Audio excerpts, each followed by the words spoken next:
When I arrived at Edgewood College on August 22, 2015, I had no idea that two experiences would have such profound influences on me. The first occurred on the third day of freshman orientation. Based on the Core 1 class I signed up for, I had to participate in a prisoner re-entry simulation through Madison Area Urban Ministry. To be honest, I was not looking forward to this experience whatsoever. I figured it would just be another event that I was forced to attend. However, once I understood what this simulation entailed, I was excited and ready to begin. As each student entered the main lecture room in Sonderegger Science Center, they were assigned a letter that correlated to a certain recently released prisoner. The letter indicated the crime our prisoners committed, the amount of time they spent in jail, and information regarding their rehabilitation, like how often they needed to meet with their parole officers and whether or not they were literate.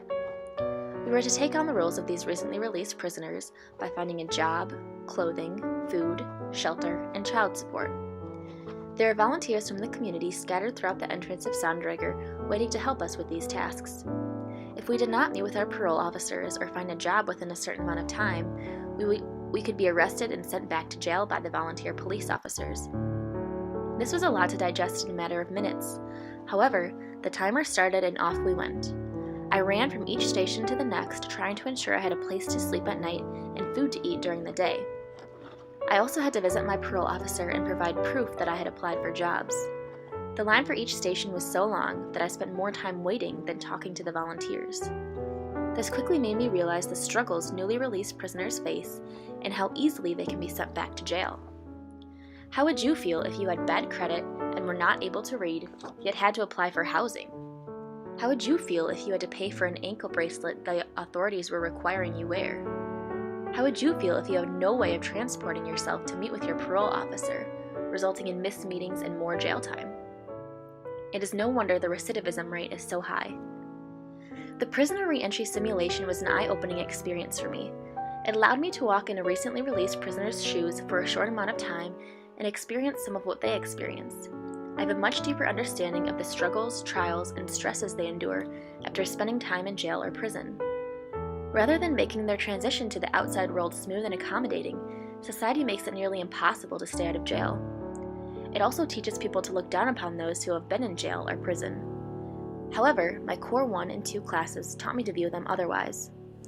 By experiencing the prisoner re-entry simulation, touring the Dane County Jail, becoming pen pals with a prisoner guilty of murder, and reading In Warm Blood, written by a professor at Edgewood and man who was incarcerated, I've learned one main takeaway.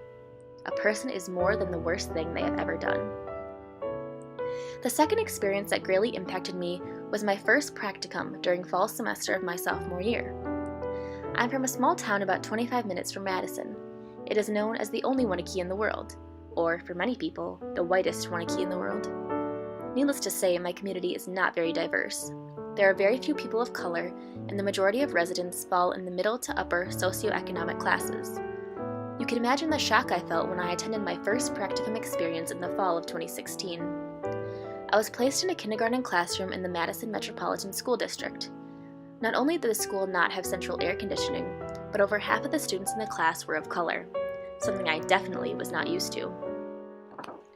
As I returned each week to the kindergarten class, I grew more and more excited to work with the students. I created positive relationships with them and felt as though they were impacting me as much or more than I was impacting them. It made me realize that there is so much more to the world than tiny Waunakee, Wisconsin.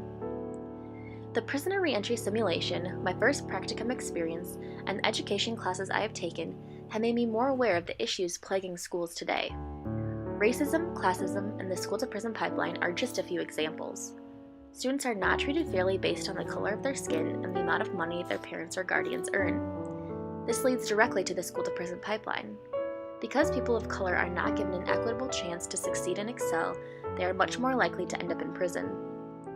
To attempt to combat racism, classism, and the school-to-prison pipeline, I will treat every one of my future students with the respect that they deserve. All students deserve an equitable chance at being successful in the classroom no matter their background. In addition, I want to incorporate culturally relevant teaching methods into my pedagogy.